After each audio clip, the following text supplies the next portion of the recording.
Hey everybody, welcome to Saturday night.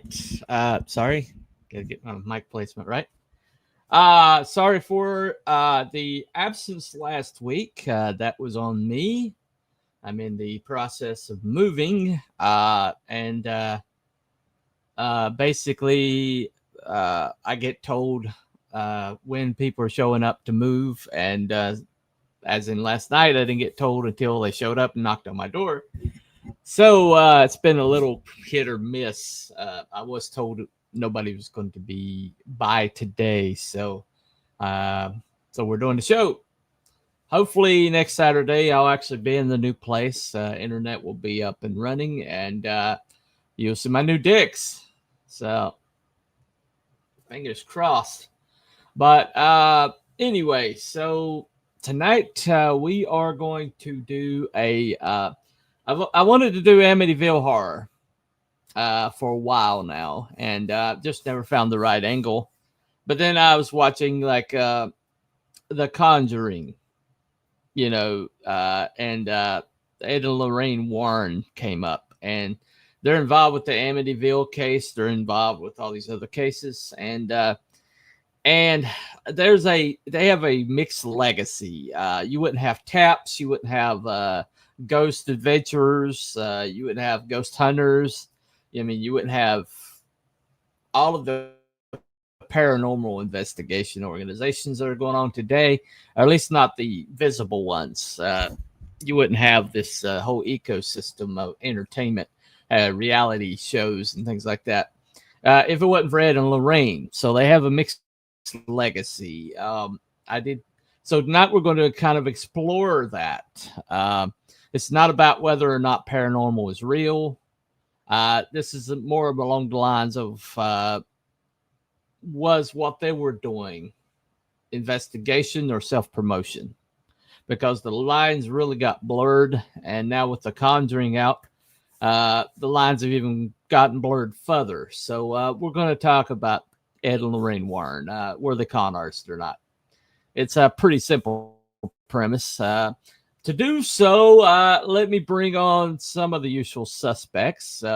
We're down one tonight, evidently, but we've got two of them available.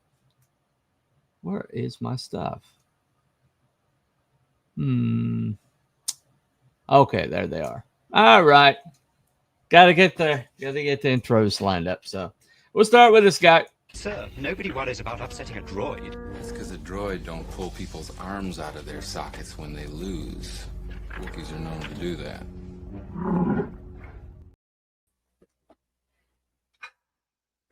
Well, due to circumstances beyond our control, I showed up.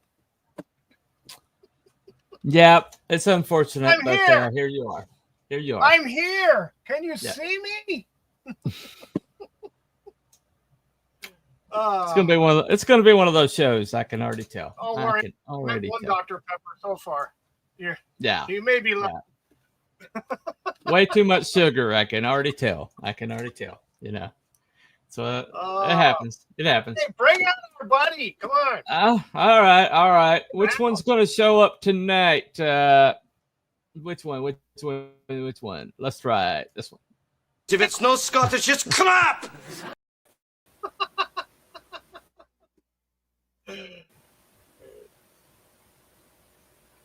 Hello? Brandenburg. How are you? You're goddamn right. You all know Yeah. my name. Fresh off You all of know fresh off the streets in Scotland, being agitating. And, he's really. Who, me? He really caused a ruckus. Yeah. I'd never do that. Look, I've got new glasses and everything. I'm respectable, damn it. Well, according to the press, you're the biggest scourge on the Those those white men are just so evil. I guess so. Just evil. Yes. Yeah, well, evil. Okay. Cam, have a good one, everybody. I voted be back, maybe. All right, Cam. All right, Cam. So does that mean that you actually set a poll up? I did. Did you set a poll up this time? I did. What madness is this? I know. Oh. It's freaking earth shattering. Breaking news. Serious. Wookie sets up a poll in this chat. Film at 11. Yeah, I mean, actual prep work. Wow, Yeah. I feel so empowered. You feel so? Yes. Okay. You should.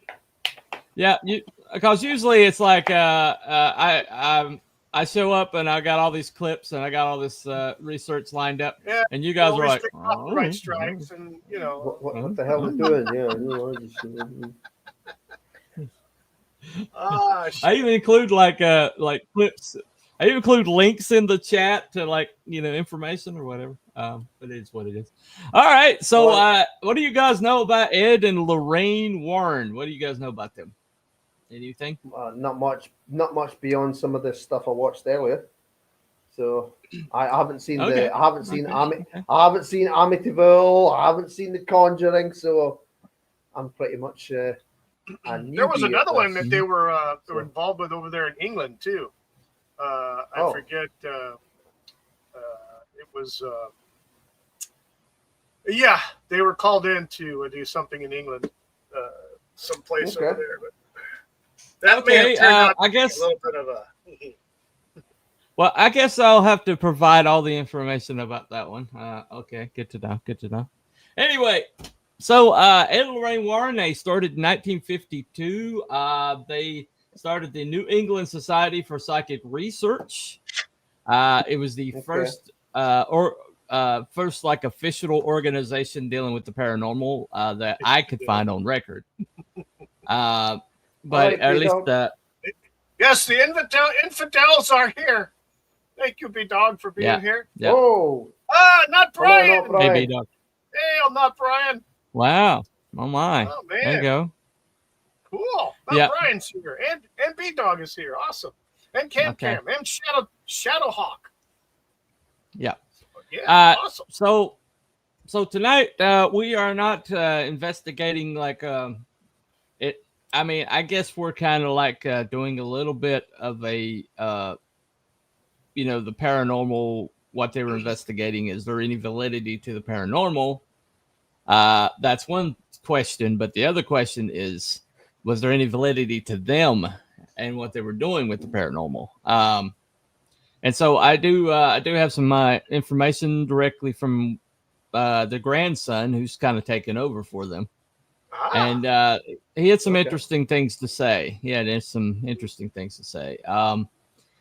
I didn't get all the clips I wanted to for him, but we're going to start out the show showing why this matters, why they're in the public consciousness right now. There's a movie series called The Conjuring. Mm-hmm. And so let me give you a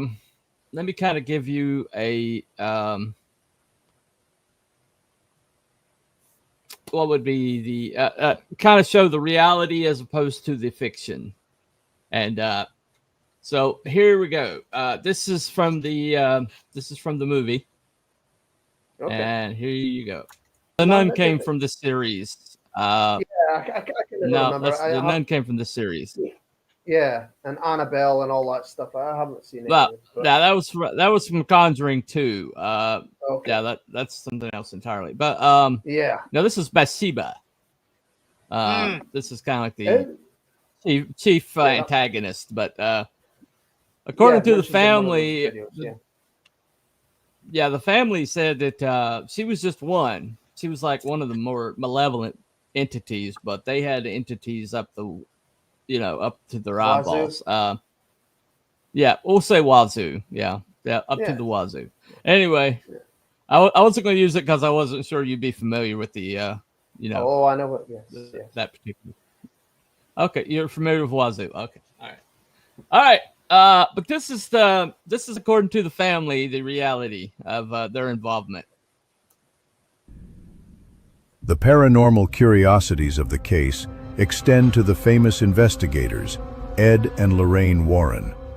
While the movie portrays them as central figures who came to save the family, the parents' account is different. They say the Warrens only visited a handful of times.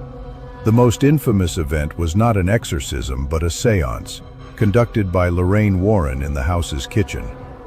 This is the event the film dramatically changed. Andrea Perrin, the eldest daughter, claims she secretly watched the séance from the pantry. She describes a scene of chaos and terror, where her mother, Carolyn, began speaking in a strange language, levitated from her chair, and was violently thrown across the room. It was so horrific that her father, Roger, punched one of the investigators and threw the Warrens out of the house, screaming at them for making things 1,000 times worse. According to the family, this single traumatic event was the peak of the Warrens' involvement. They were not the saviors who cleansed the house. They were seen as provocateurs who unleashed a fury they could not control and then left.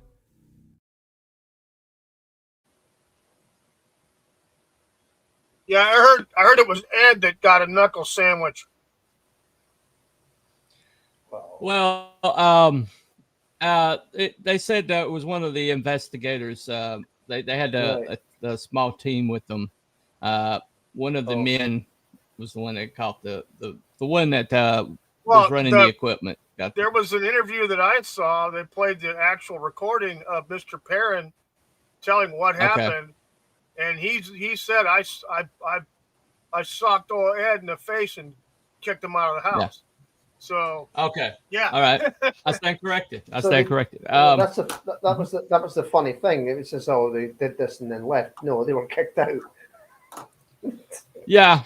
Well, they didn't just leave. They didn't just leave and say, right, bye, and they were like kicked out. Well, according to the Perrons, they said that basically that they acted like they were surprised that that this stuff was happening, and acted like they're, when he kicked them out of the house, they were kind of ready to go, and he did, and they said there was no follow up from them. So they pretty much like maybe they weren't used to things actually being real. Possibly. And the Perrons or Perrons, I'm not really entirely sure how you pronounce it, but they basically had been dealing with like paranormal activity like you wouldn't believe, because this house had been in the same family for generations, and the family was just like nonstop. Hello. Go ahead. And after all that, they don't take the hint and just leave? Well, they couldn't financially leave. They couldn't. It took them 9 more years to get the money up to be able to leave. Oh, I see. Because right. Basically, they came to that house like it was an emergency situation, and they found this house on the market, and they had a very large family, and there just weren't that many places on the market that had a price low enough for them, and they were like desperate for a place, and this place came on the market that was low enough, and so they jumped on it. But the problem was, when you have a large family like that, your finances are kind of locked in. They had five kids, and then mom and dad. Yeah, and so they dealt with this stuff. They said that there were some kind entities. Not Brian and Chances. Can we get the guy with the ginger beard back? This other guy's rubbish. Nobody's speaking. Hang on. And he's joking. I'm working on it, Brian.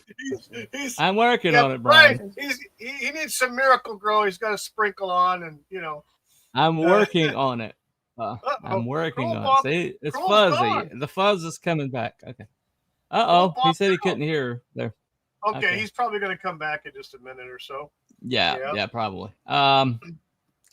But they just said it made it even worse. And, they did have some kind entities. They had like a child entity that some of the younger kids would play with. And there was like a grandmotherly entity who... There we go. I don't know why that does that. Are you back? I just have to come out.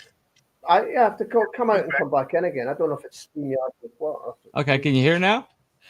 Yeah, I can hear you now, yeah. Okay, all right. Good. But there's also an elderly, grandmotherly kind of entity that would even tuck the kids in at night. Some of them, and but then there was like some really dark ones, really scary ones. And the scariest one was one named Bathsheba, and they used her as the antagonist for the movie. But there was no like written proof that she was ever thought to be a witch. But her child died under mysterious circumstances, and the rumors kind of persisted, and her reputation was just utterly destroyed. And so that's why they thought that she might be angry. Is that the creature that you see? Is that the creature with the red face that you see the clip of in the movie? Yeah. That's the one. That's the entity. Okay. But basically, it was kind of like a reality, and then there was like the persona that they put on. Let me show you in the grandson's own words as to who they were. So let's give you kind of an idea who we're dealing with here. And tell me, Chris, what were your grandparents like as a couple? They were incredibly loving, very, very devoted to one another, but opposites, complete opposites. Okay. My grandfather was a type A personality. He's the great Ed Warren. He kind of let that whole thing go to his head. He had an ego on him. I'm not going to give class to somebody who's sitting here. You'll have nothing but lying. Ed, let Joe just explain. Be careful who you call a liar. Well, what would you do about it? When he wanted something done, he wanted it done then.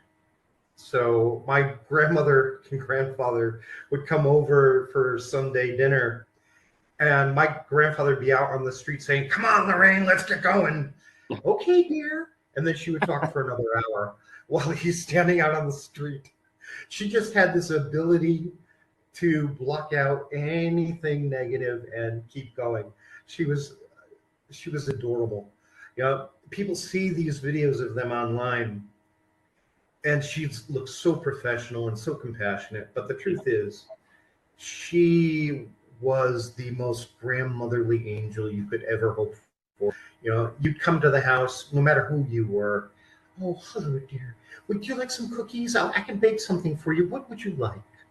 Just the sweetest lady imaginable. And my grandfather, both of them, they were devoted to animals.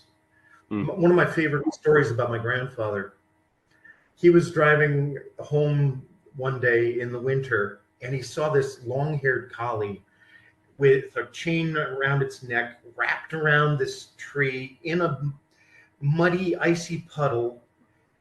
And he just walks over, he unclicks the dog, goes up to the front door, bangs on it, and says, "You just lost your dog." He brought the dog home and he named it Duke after John Wayne because that was his favorite actor. Okay. And he was a fine arts painter, wasn't he? Yeah. He used his GI Bill after World War II to go to art school, and they both were artists. As a matter of fact, when you see their paintings, my grandfather was the one doing the big stuff, and my grandmother did the fine detail. Okay. I mean, she also did her own paintings, but when you see the ones that are Ed Warren or just say Warren, that's usually a collaboration. All right. Oh, now I know why Mr. Barone smashed him in the chops. Oh. Why? Yeah, he's the big mouth. Yeah. Ah. Okay. Yeah, pretty much. But he was like very gregarious, very outspoken, very type A personality, and he had a lot of bluster. He had kind of like he was overbearing in a lot of ways, and but the one that that kind of like gave him their credibility was Lorraine. She was the people person. She was the kind-hearted face on the on the investigatory team, and she was kind of like the one that leaned them some credibility. And when they go on talk shows like that, she would wind up being the one that would sway the crowd. Mm-hmm. Oh yeah. Basically he would. So it was like the iron fist and the velvet glove, basically, and that's how they went. Anybody, chat. Sally Jesse he says anyone that was on Sally Jesse Raphael's a con artist. Yeah, I'll take your word for it. I'm not gonna dispute you there. I'll take your word for it. Yeah. Well, let me play this. This is another. Yeah, let me play this other clip from the grandson. Right, quick. This also clears up some stuff. And we don't sensationalize. We don't advertise our cases. We don't ever expose our clients to the public. It's one of the things. It's one of the problems I had with my grandparents. Okay. I love my grandparents. I respect my grandparents. They got me started. But when it came to the publicity thing, I've reconciled that this was a time before the internet. And if they didn't get their name out there somehow, they weren't going to be able to help anyone. They tried for 20 years without publicity before they realized, oh, wait a minute, publicity works. Yeah. And they were able to use that. But I also saw the devastation it did to families when they first started, because they didn't really learn how to protect people. We do it better. Yeah. Well.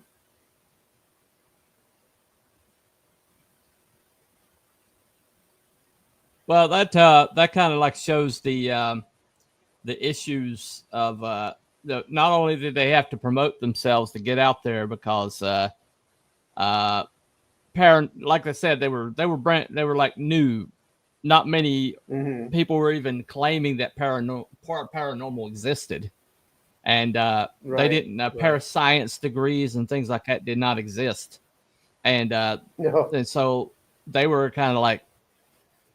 Not only did they had like the problem with not only convincing people that this was a real thing, but that it was valid, but they also had to find people that they could help, and they couldn't exactly advertise.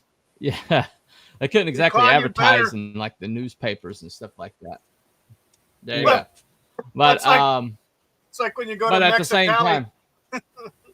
You go to Mexico, in Tijuana or Mexicali, and they say, "Oh, we rip you off for less."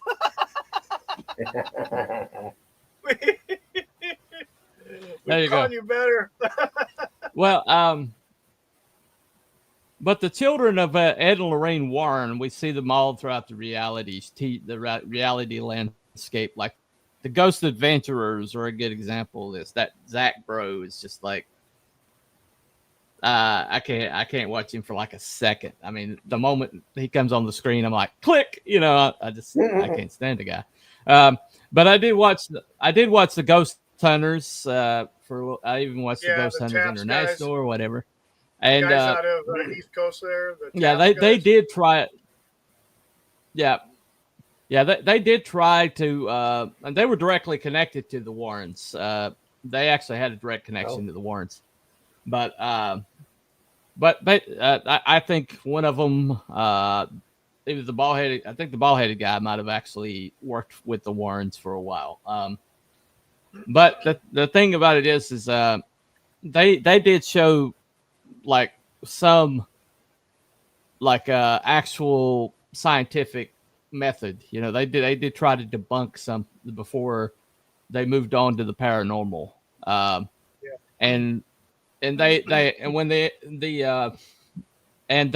would basically, if the information they got was scant or not very convincing, they would say so. Of course, they were losing like views to the ones that were like, oh my god, oh my god, oh my god, did you hear that? Oh my god, did you see that? Those guys. They did have some. I watched that series. And they had cameras set up. Night vision cameras set up in different places. They were not manned. Yeah. And they showed some real interesting stuff that could not be explained with modern science, like chair moving across the room. These guys, they were sitting in this chair. There was another chair across from these two people were sitting in this room that had activity. They got a call on a radio, and they went and they both left the room. Within about 45 seconds of them leaving the room, the one chair closest to the camera freaking slid across the floor. Like all of a sudden, it just moved. It's like, holy shit. Well, they also proved that that the chair wouldn't have moved like that if it was tugged.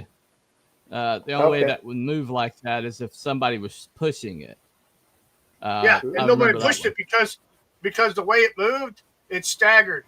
It moved a little bit and then turned and moved at the same time. So in front of the camera. And then they had a situation where they had the night vision on. They were in I don't know if it was one of the castles that they ventured into in Europe or whatever, but they had a guy. There's three of them in a row. So I think you had the bald guy in front, the guy his partner in the middle, and another guy with the camera in the back. The guy with the camera saw the guy in the middle's collar literally get pulled up like someone took their fingers and just pulled their collar out of the shirt. And it was like, whoa, holy shit.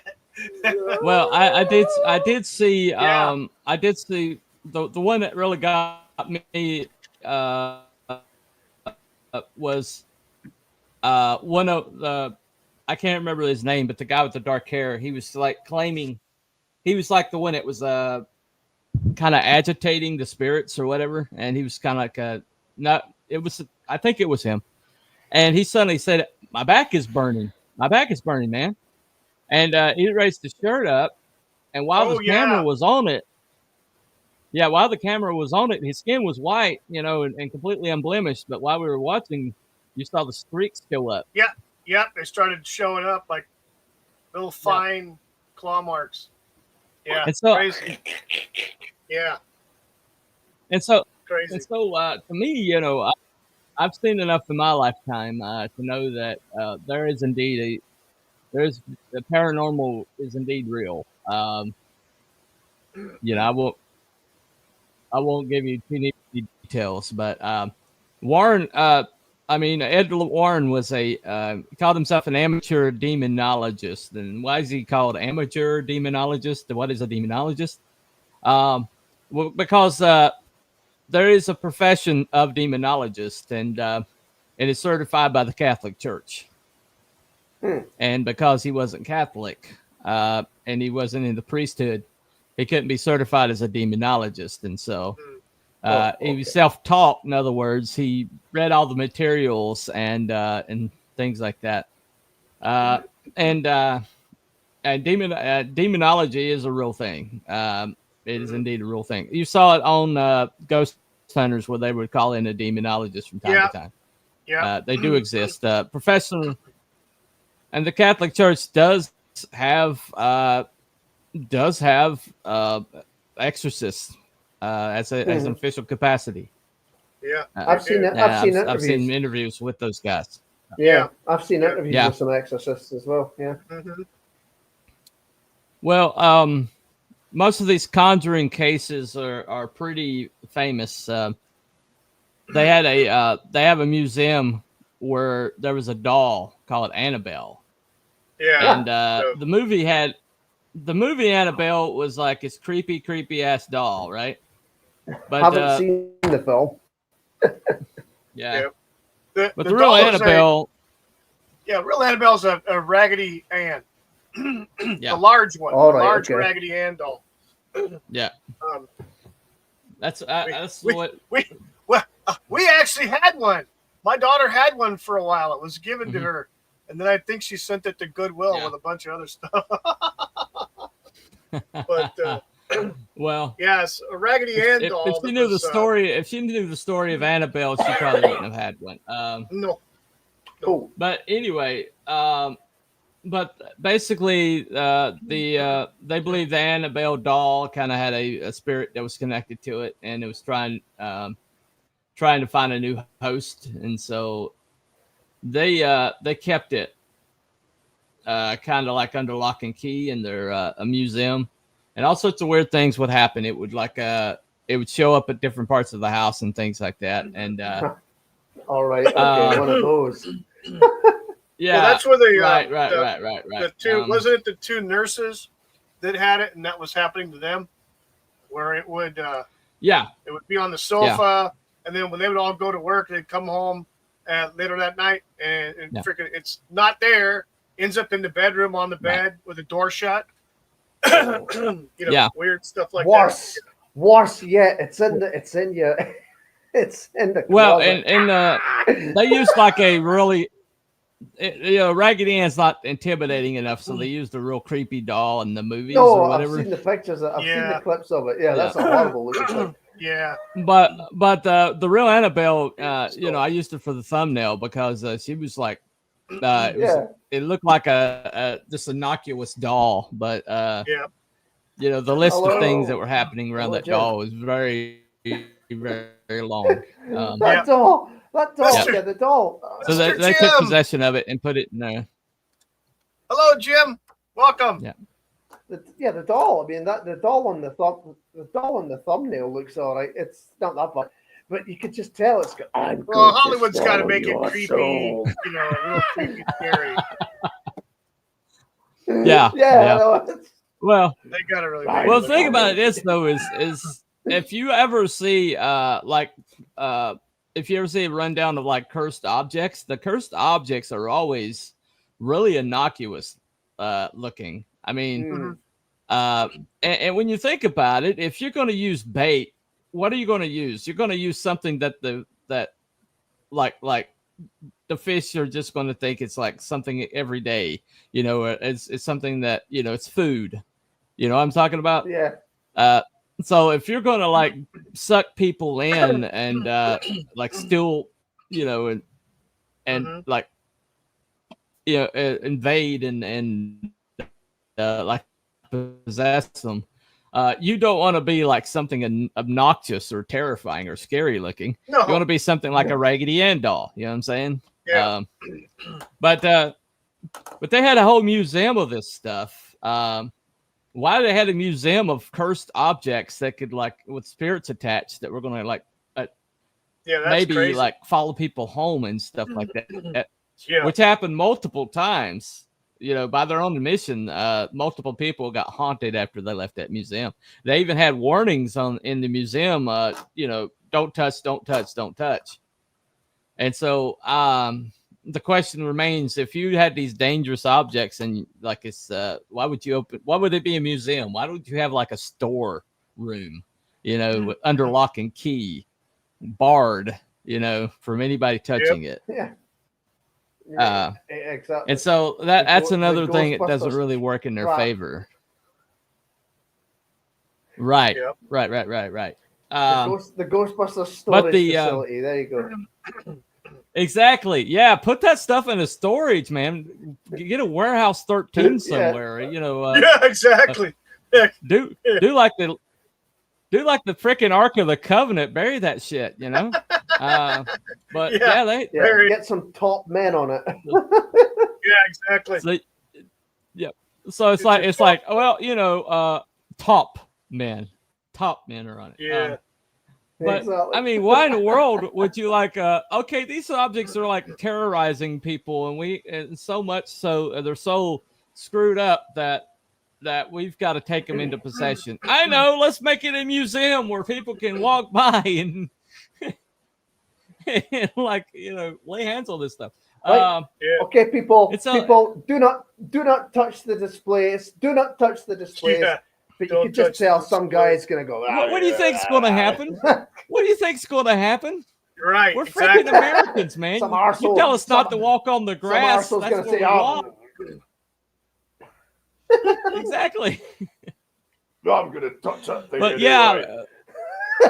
yeah, the museum's like really, really interesting. But the one that put them on the map, the Barone thing, that didn't really get a lot of play in the press. But the one that did is called a little place outside of New York called Amityville.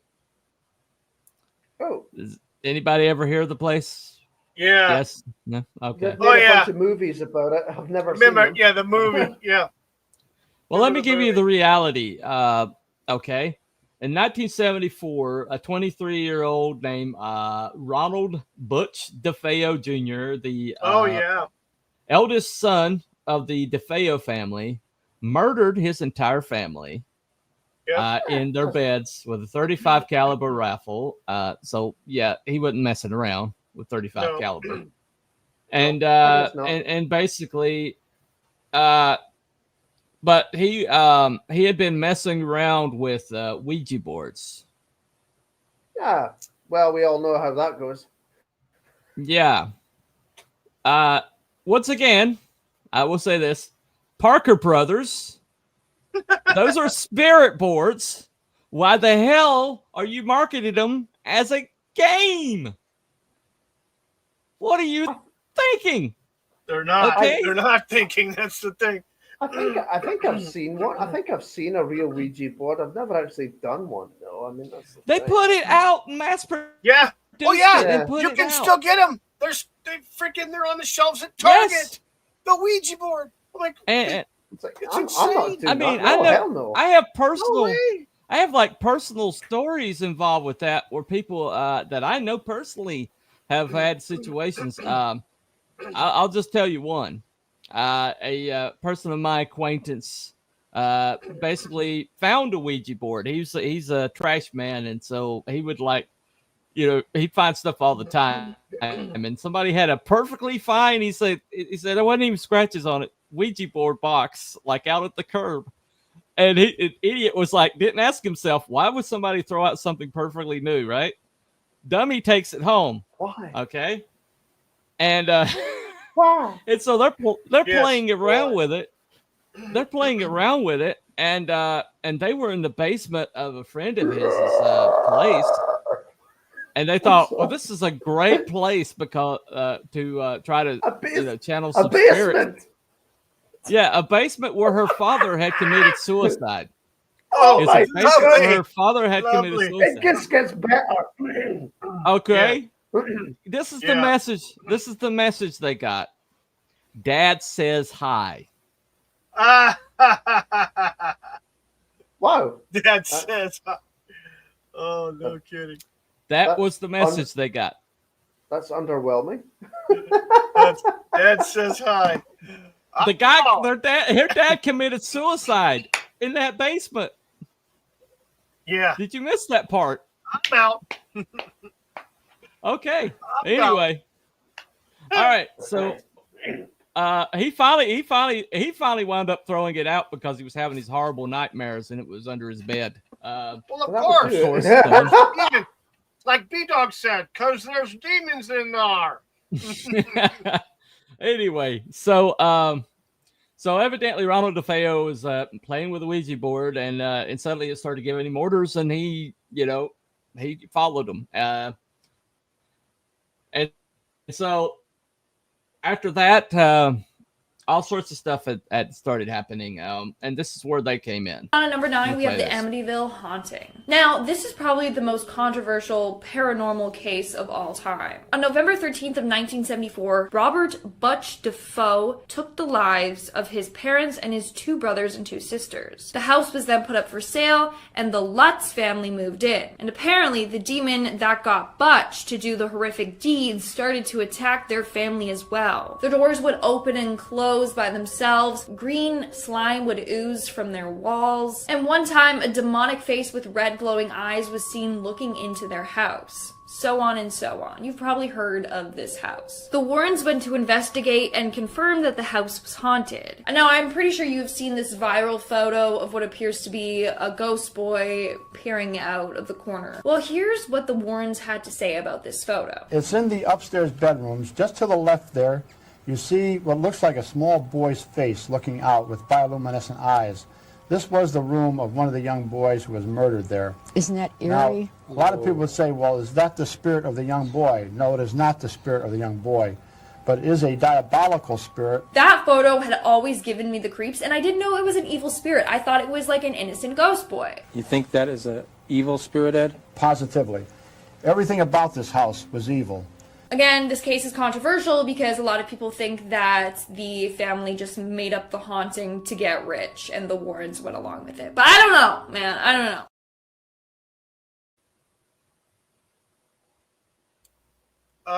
Yeah, the Live Files channel brought up that particular photo was confessed to be not a spirit or demon. Okay. Okay, I know what they're referring to, and that was debunked. Because what they said was that one of the assistants for the Warrens said that he happened to be in there, and somebody snapped a picture, and that it was him that was in there. Except the fact that when you look at the and you know, this has been like somebody that did a study of that photo, and even if an adult is like leaning in, it wouldn't be that height. Okay. And unless even if he was on his knees, unless he was about 5'2", 5'3", he wouldn't be at that height. I'll just have their grandson. He talked about it. Here you go. Well, in 1952, they obviously founded NESPO, which is the New England Society for Psychic Research, and is, as I understand it, I think Tony Spira has still carried on with that. Yes. And with the Amityville case, is there anything that a lot of people don't know about that case? It's because it's such a publicized case. Yeah, honestly, that case, my grandparents called it the worst case they've ever worked on. And on a scale of 1 to 10, I would have to say that Amityville was a 10. This case had everything. It had the monstrosities of the night which roamed that house, which infested it, which caused a young man to murder his whole family. I know that, people have said that it's not true and everything, but my grandparents swear it was as real as you could ever imagine. They were invited there by Channel 5 News out of New York City. Yeah. That's, they had no connection to the family. And they had to go to Kathy Lutz's mother's house to pick up the keys because the Lutzes wouldn't go anywhere near the house. Yeah. My grandparents had already been attacked the first night that they had been asked to go to the Amityville case, horribly attacked. And when they got into the place, there's a famous photo of a little boy. It looks like a little boy looking out of a bedroom doorway. The ghost boy photo. Yeah. Yeah. That was taken by a news photographer, not by my grandparents. My grandparents had nothing to do with that. I think that was taken by Gene Campbell, if I'm not mistaken. I'm sorry? I think it was taken by a guy named Gene Campbell, if I'm not mistaken. I don't know. That's news to me. Okay. I've been accused of being the boy in that photo, and I can promise you that I would have been 14 years old, and there was no way in hell I would have gone into that house. Yeah. It's a beautiful house today. I mean, if you there are pictures online of what the house looks like, the interior and stuff. It's a pretty beautiful house, but given the history, notwithstanding the the haunting that took place, I mean, 6 people were killed in that house. So yeah, it's a bit of a give and take whether I'll stay in that house. I probably won't, but well, Another interviewer that I've talked to has followed up with the woman reporter that went with my grandparents on that case. Yeah. And she has been following all of the owners of the home. And if you've ever noticed, that house sells every few years. It doesn't stay in anyone's hands very long.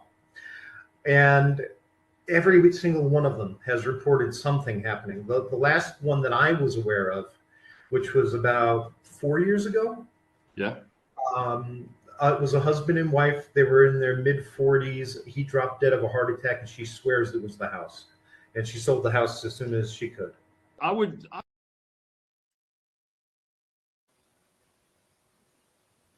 Well, there you go. I sure the hell wouldn't buy the place. No. No, that's the thing, isn't it? Yeah. Well, Well, that's the thing, isn't it? I mean, you never hear of like a house being infested with fluffy angels and Casper the Friendly Ghost, do you? They don't tend to infest houses. No, they don't. No. They don't seem to come down and say, "Hello, we're going to join you for a cup of tea." 6 people were mercilessly murdered in the place. Yeah, I don't want to have anything to do with that. Yeah. No. Well, first of all, I apologize for playing a clip with some idiot woman who can't pronounce Butch or DeFeo. Evidently didn't do any of her research. I watched a couple clips with her, and she was like ridiculously stupid. I mean, I don't know if she just read off of Wikipedia or what, but I mean, she couldn't even pronounce Butch. How could you not pronounce Butch? My gosh. That just drove me crazy. Anyway, Butch. But yeah, but that was like one of the ones, one of the cases that put them on the map. But of course, Ed is going around making the circuits. Everybody wants to. Amityville was such a in the zeitgeist, and everybody wanted to know stuff about it. And of course, he shows up, and I think the case can be made for the illusion of a con job in the fact that a book was written about the case, starting with the DeFeo family murders, and then the Lutz family's experiences, and it goes through just the Lutz. But the book was written, the book became a bestseller, and it was made into a movie in 1979, which was a big hit for horror fans. So, and then there've been subsequent projects after that. So you look at that and you're like, that was a pretty quick way to make a buck. Well, one of Ryan Reynolds' early roles was like a remake of the Amityville horror, and it was a lot. That movie was actually more accurate than the original. But you saw how big Mr. Lutz is in that photo. He's a big bear of a man, right? Oh yeah, and the reason why they fled in the middle of the night was because he was getting murderous urges. I mean, everything was making him mad. Everything was making him furious, and he was literally like white knuckling it not to hurt one of his children, and whatever was going on, and as soon as they packed up their station wagon and got the hell out of Dodge, and as soon as they were a preview of 2025 will do that to you. Well, probably, yeah. But as soon as they were out at around the block, he said that all the urges left, and the reason they never went back is because he was, he wasn't even going to risk hurting one of his kids or hurting his wife. No.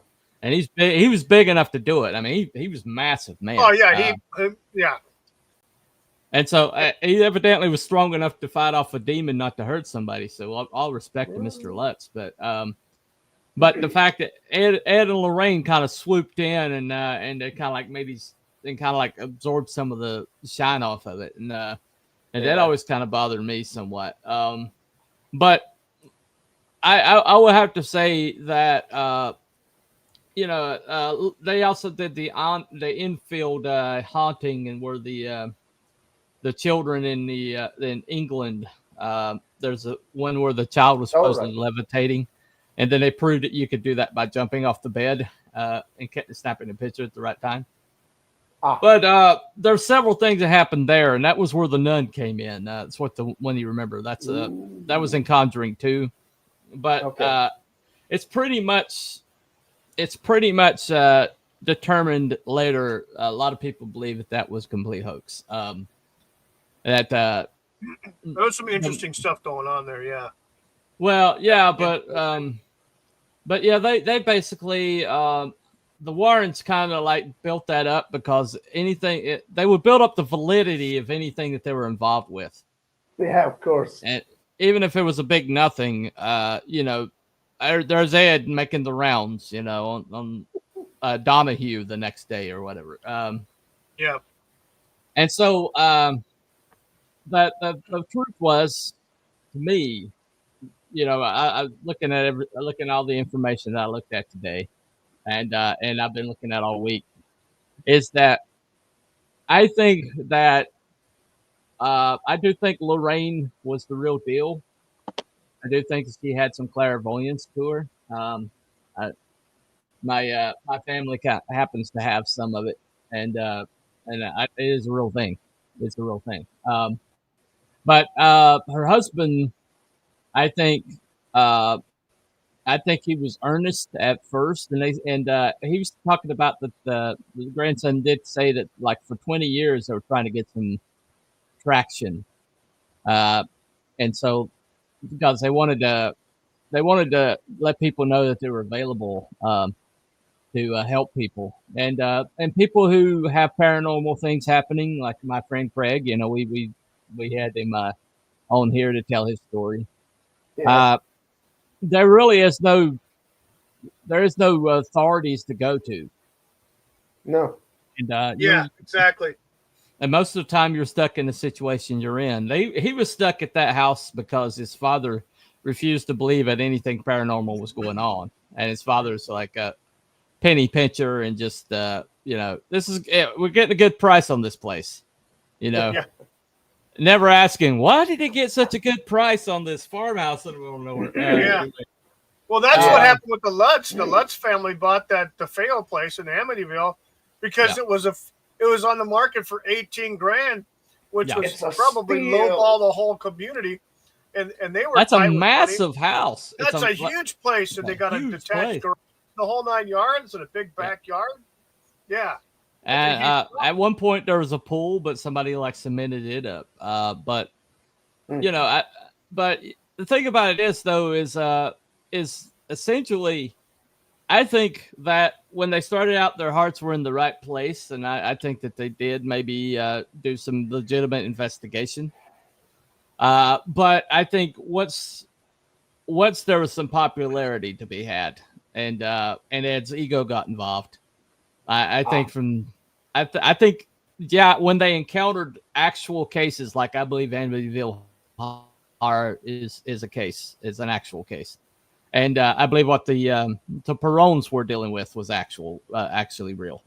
But when they dealt with those cases, if you watch, they got the hell out of Dodge. They didn't spend any time in those cases. Yeah, they didn't hang out. They didn't hang out and say hi and come over for bridge. And mean, they took off. The Perons say that they just stayed and did one seance, and when shit became real, and he punched one of them in the face. I guess it might have been Ed. They left and they didn't come back and they didn't follow up. No, because they're like, oh crap, whatever this is actual. This is beyond us. A lot like and the Amityville thing.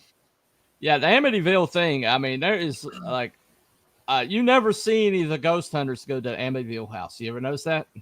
Yeah, none of them have ever been. Yeah, none of them. Not even the Ghost Adventures. Not even the Ghost Bros will go to the Amityville. Ghost Adventures, the Ghost Bros, the Ghost Hunters. None of them. None of them have ever gone. None of them.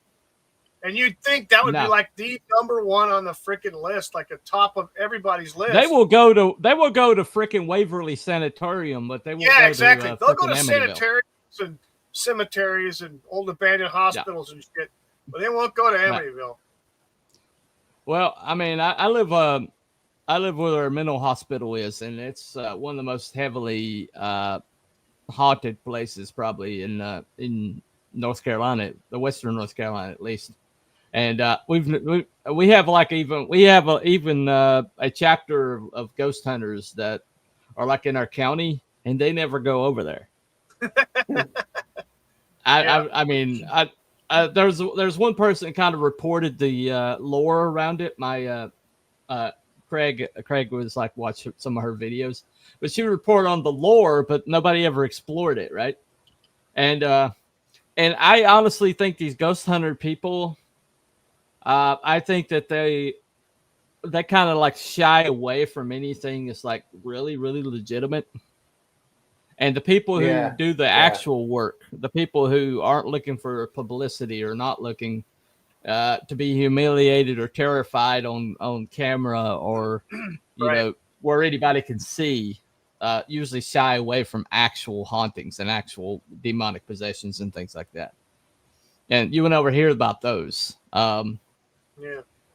But I honestly think they might have been there might have been some legitimacy at the first, or at least they were trying to help people. They were trying to provide a service, and they were trying to give people a way out.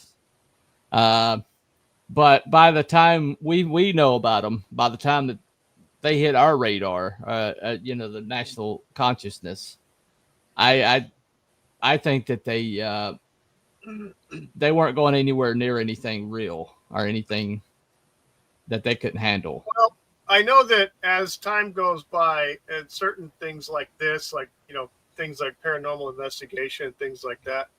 And like their son said, it took them 20 years to get traction for anybody to even notice who the hell they are and what they offer. Yeah. So they go through, they grind and grind for 20 years, and then they find something that's noteworthy, that's sensational, and they get, you know, they get to a point to where, hey, you know, maybe if we embellish a little bit of something, possibly, and maybe we can partner up with an author of somebody of some note that likes some crazy stuff.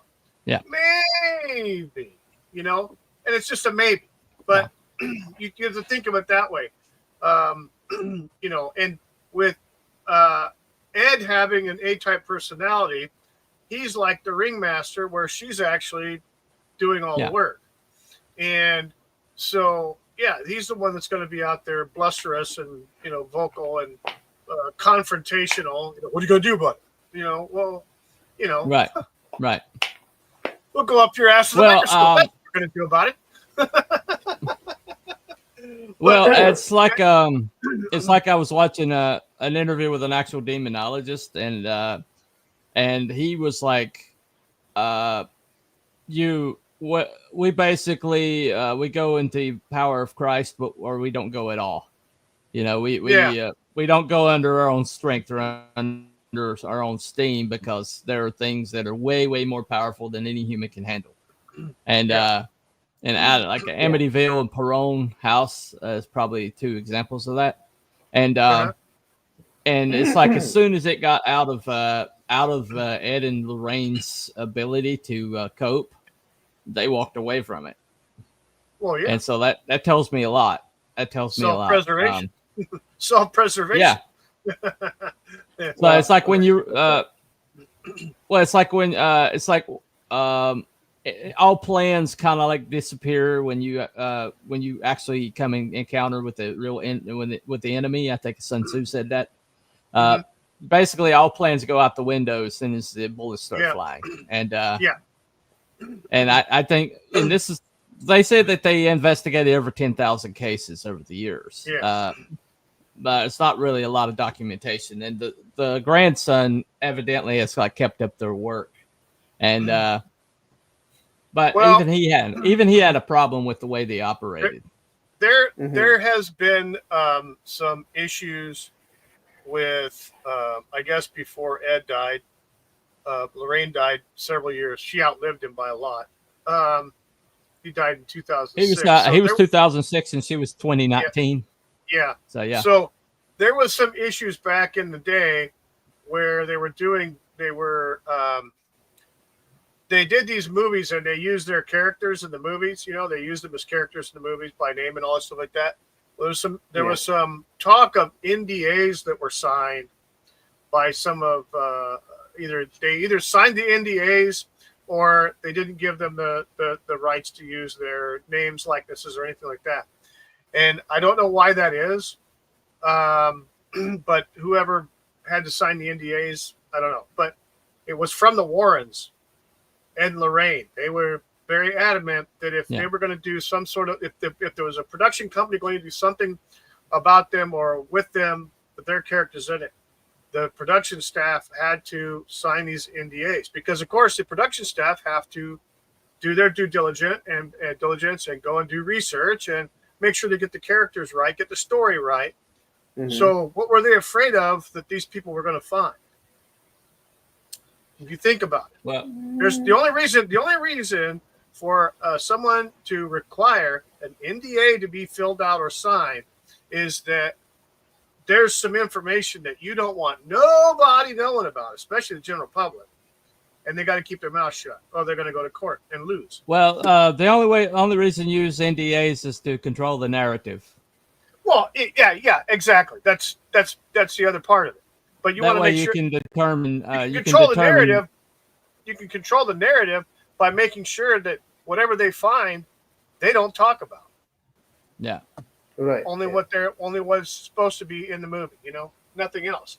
So, I mean, I haven't heard of anybody else requiring NDAs and shit like that if they're going to use their likeness in a movie. I don't know. I mean, is it common? It doesn't seem common to me, but hey, I just watch. No, NDAs are very common. NDAs are very, very common. I know the government uses NDAs. No. In business, hello. Stop talking. The time prophet has arrived. Welcome, my friend. Hey. Good to see you. The time prophet. You're back. All right, buddy. Good to see you. Oh, okay. Carry all on. right. Meanwhile, back at the topic. Yes. But all right. So basically, this is not like a for or against the paranormal. I pretty much I'm a believer when it comes to the paranormal. But when it comes to Ed and Lorraine, the work they did was important. What they established was very important. They did establish paranormal science as a field, and they did do some good. They did. I'm sorry, buddy. I'm sorry, man. I'm sorry. I didn't mean to interrupt. I'm sorry. Yeah. It's not his younger brother. I did a video on it, Time Prophet. I did a video on it, Time Prophet. Look it up. Anyway, I love you, it's Time a short. Prophet. It's a short. It's only a minute. There you go. I'm sorry, man. All right. Continue. So anyway, Continue on. So if the question we're being asked though is was Ed and Lorraine con artists? Con artists are basically people who, for their own gain, will pretend to be something that they're not, and they were in it for notoriety and ultimately for profit. Ed's books sold very well, and essentially, if they put the Ed and Lorraine Warren, cachet to it, it would fly off shelves. And they did do all the talk circuits and stuff like that. And nobody that went on those talk shows, was a serious person, obviously. Yeah. Okay. Time Prophet. All right. Anyway, so, all right. Can we focus long enough? Can we focus long enough to get the poll at least done? Can we do that? Yes, Can we dear. focus that long? Yes, dear. Okay. You're All right. I got a poll in my chat. I think Wookie's got a poll in his chat. I have a poll. Yeah, I actually have 4 voters so far. Wow. 4 voters. Nice. Let me Is see that here. some kind of record? I guess. What was that, Crow? Is that some kind of record? I don't know. 4 votes. I have 4 votes. No, I think I've had more than that, but I can't remember. But I got 4. Well, I've got 5 votes over here. Hot dog. Yeah. Hot dog. All right. Hot dog. I got 1 for confirmed, and I assume 4 for in the middle. In the poll right now. Okay. You're gonna end it? I'll end mine too. Oh, I got another vote. I got a 5th vote. Holy shit. Oh wow. Nice. Sorry. All right, everybody. I'm gonna cut my poll down. I'm gonna shut that off in 5, 4, 3, 2, 1, and then we're ending the poll. All right. Da-da-da-da, All right. What's Buddy, the what results? was your question on your poll? Ed and Lorraine Warren were the con artists. Okay. Yeah, mine was our Ed and Lorraine Warren con artists. So. Mm-hmm. And then it's pretty much the same thing. Yeah. So, what do you got, buddy, on your poll? I have 5 voters, 1 for confirmed, and 4 for in the middle. Wow. I have 5 voters.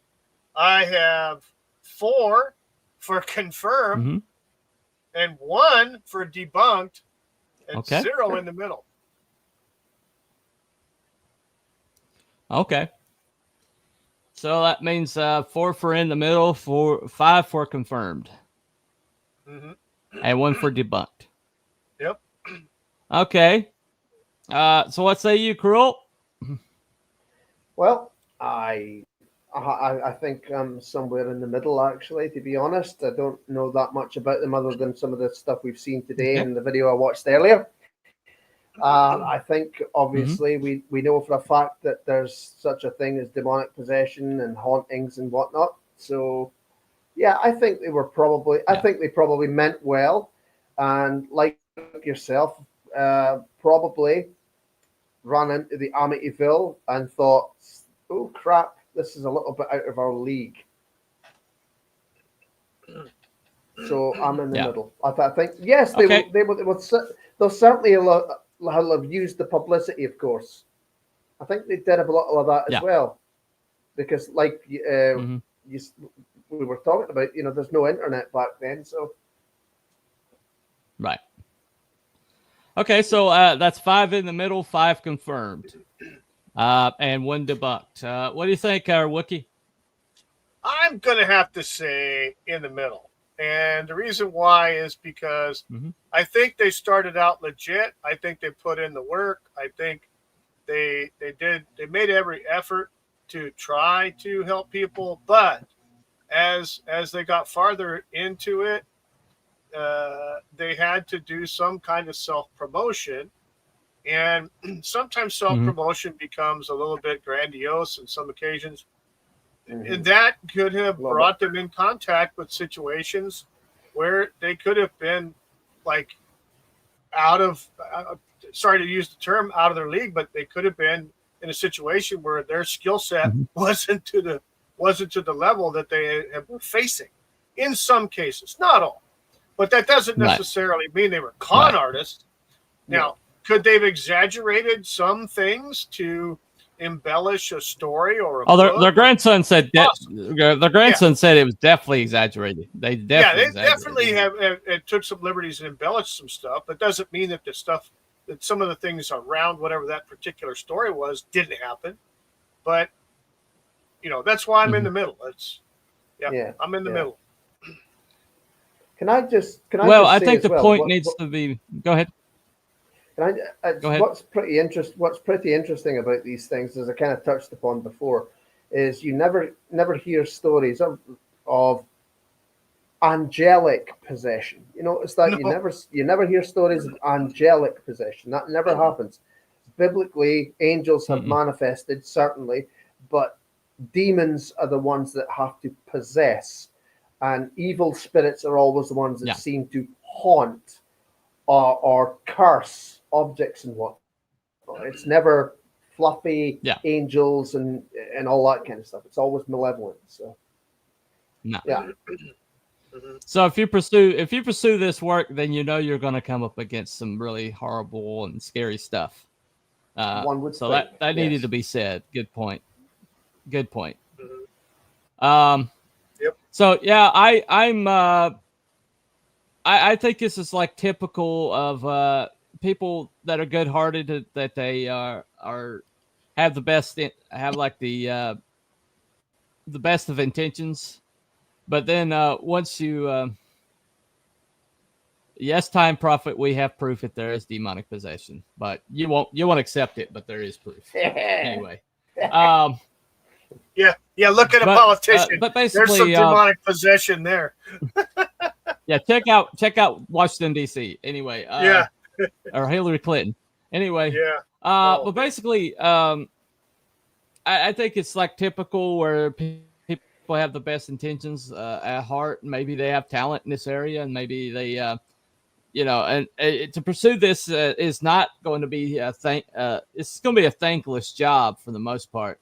When they started pursuing it, for those 20 years when word of mouth was the only way people knew about them, and they would go into these situations and they would help families, that nobody would believe, and it was an admirable thing that they were doing. But then when the self-promotion came in, and suddenly to get the clicks, it's before internet, but basically to get the clicks, to get the book sales, and get on Sally Jesse Raphael. You needed something sexy. You needed something big and grandiose. Like I said, Ed Warren was the type to take a dog that he thought was being abused and tell the owner, "This is my dog now." And so this is not somebody that was shy about, imposing his will, and except for his wife, evidently. Yes, he was a cupcake for her. But, I think at the end of the day, I'm going to have to go with in the middle, because I think that there was some parts about them that was that could be considered con, but then there's other part of them that was legitimate. And so I think the truth would have to be in the middle here. So I'm going to declare. Yeah, that sounds about right. That sounds about right. Yep. So this is one of the deals where I went in not really sure what I was going to find, and so what I did find is I found it's kind of like absolute power corrupts absolutely. At the end of the day, Lorraine was just, her grandson's like, she was a sweetheart. They'll give you the shirt off her back, or bake you a cake if you, at the drop of a hat and things like that. But then you had Ed, who was basically pushing them into places where, for publicity that they probably shouldn't have been going. Amityville being one of them. And so at the end of and they said that Ed got his first heart attack during an exorcism, and the grandson's pretty convinced, and a lot of people have seen the videos of it. They were pretty convinced that there was something seriously wrong with this guy, and Ed suffered his first heart attack during that exorcism, and so ultimately that pursuing of the next sexy thing did pretty much cost him his life. That kind of stress being around something like that couldn't have been good for a guy that was obviously overweight. So anyway, at the end of the day, we're going to say in the middle here. Thank you. It's a kind of segue, but what's this? Oh my goodness, good stuff. Hello. The good stuff's are in town now. Yes. Do not get Yes. the opinions expressed by Mrs. Goodstuff are Yes. not the opinions of this. Thank you, Mrs. No, Goodstuff. Thank you. not at all. Yes. We are not defaming Lorraine Warren, okay? We are not defaming Lorraine Warren. Please take the comment down. Thank you very much. I was going to say, why did you bring that up, where's man? Mr. Goodstuff at? Where is Mr. Goodstuff? I was going to say, are you all right, before we get taken down He's for getting nervous defaming now. somebody's He's getting character. nervous now. He's getting nervous. I have no proof. Are you You familiar? should be nervous too. You should be nervous too. Of course, you don't worry because you're just well over 100 subs. But yeah, that's not the words on the street. There is nobody that believes that. Nobody believes that. Anyway, I've got over 623 subs, man. I got things to lose. You don't. What? So yeah, I'm a little nervous. What? All right. Anyway. Well, I was going to say, are you familiar? Are you familiar with the method in which Darth Bane killed his father? Ooh, no. No, I am not. I am not Darth Bane. I don't No. know. Tell me. He force choked his heart. He didn't realize he was doing it, but he force choked his heart. Now, so I was just thinking, with that exorcism, and the guy's heart. You never know. Well, the guy died. The guy died at the end of the exorcism. Yeah. So you never know. Yeah. I don't know. Whatever was dealing with that guy, watch it sometime. It just popped in. It just popped in there. It's...